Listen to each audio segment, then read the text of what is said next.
Yeah, hello. It's time to noontime prayer. I brought the adult Bible study of second quarter of 2025. It titled Illusions, Images, Symbols. It has actually 13 lessons. We're gonna read the lesson 8 today. We're gonna start lesson 8, but let me remind the subtitles. Lesson 1, some principles of prophecy, and 2, the Genesis foundation, 3, images from marriage, 4, the nations, part 1 and 2, and 6, understanding sacrifice, 7, foundations for prophecy, 8, in the Psalms, part 1 today, and part 2, 10, upon whom the ends have come, 11, Ruth and Esther, and 12, precursors, 13, images of the end. So it's so interesting to read, and just time for prayer, but read the Bible study book, and it is so interesting. And in the Psalms, lesson 8, part 1, read for this week's study, Hebrew 9:11 through 15, Psalm 122 and 15 and 24, Exodus 33:18 through 23, Psalm 5, Psalm 51, 7 through 15. And the memory text comes from the Revelation 14:1. Then I look, and behold, a lamb standing on Mount Zion, and with him 144,000, having his father's name written on their foreheads. As Seventh-day Adventists, we are used to searching for the symbols of revelation in the stories of the Old Testament to help us understand those symbols. These narratives, though far from the only good source, are found all through the Old Testament. One particularly rich source of information is the Book of Psalms, a collection of sacred poetry that explores many human experience and possible interactions with God, ranging from despondency over sin and suffering to unbridled joy in His presence and His repeated promises for forgiveness and salvation.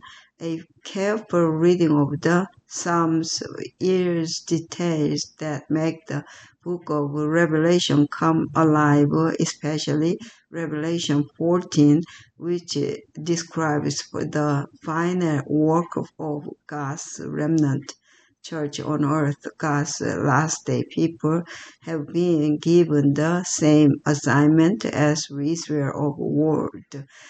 We are to be a light to the nations, a final merciful call to all people to worship and obey their Maker. Some details provided in God's songbook can give us new ways to understand and appreciate our role in the final moments of Earth history. And Sunday, our high priest, when Moses oversaw the construction of the tabernacle, he was not permitted to use just any design he wished. God gave him a blueprint to follow. See to it that you make them according to the pattern which was shown you on the mountain. Exodus 25:40, we discover in the book of Hebrews that the pattern used was that of a higher reality, the heavenly sanctuary. Read Hebrews 9:11 through 15. about Christ as our high priest in heaven's sanctuary. What does this teach about what he is doing for us? The earthly sanctuary foreshadowed Jesus in astonishing detail, from the priest and the offerings to the furniture and other design details. All of it speaks of Jesus. The book of Revelation, of course, is very rich in sanctuary uh, imagery. We find the sanctuary lampstand in the opening verses. The Ark of the Covenant explicitly in, in explicitly mentioned in chapter 4, and numerous other allusions to the temple. Without an understanding of the Old Testament sanctuary, it becomes impossible to grasp what John is driving at in his descriptions of his visions.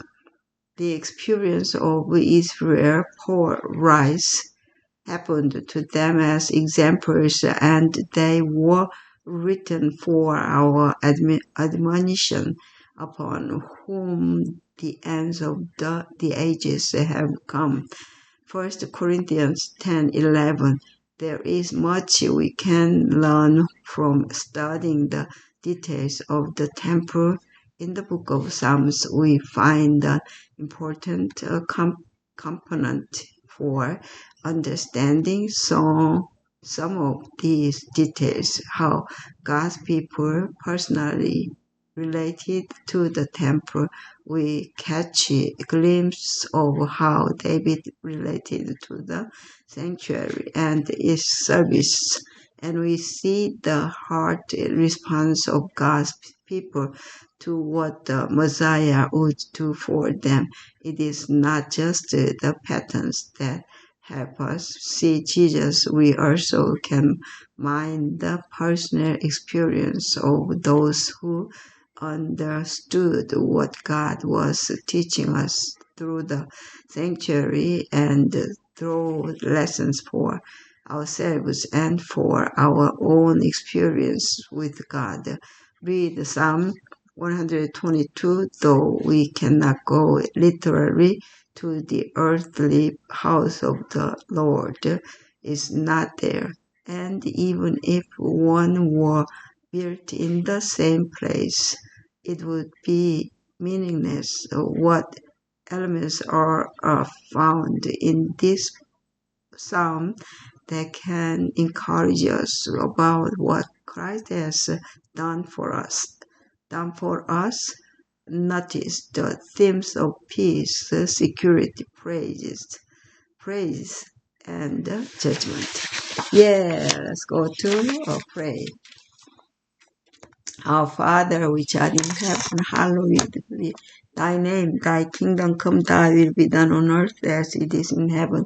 Give us this day our daily bread, and forgive us our debts as we forgive our debtors. And lead us not into temptation, but deliver us from evil. For thine is the kingdom and the power and the glory forever and ever. Amen. Amen. Yeah, that's the part of it in the Psalms, in the Psalms part 1. And next week, the end of the May, yeah,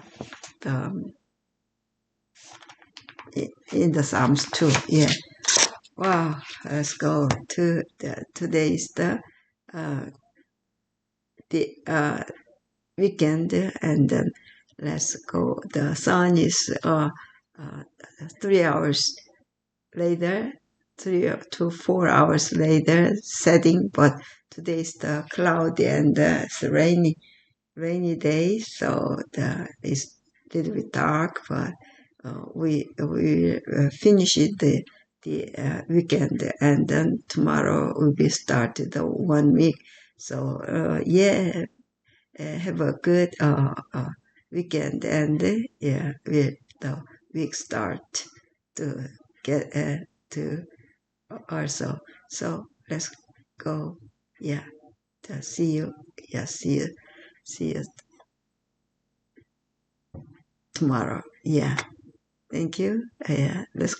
Let's go together. Amen. Amen.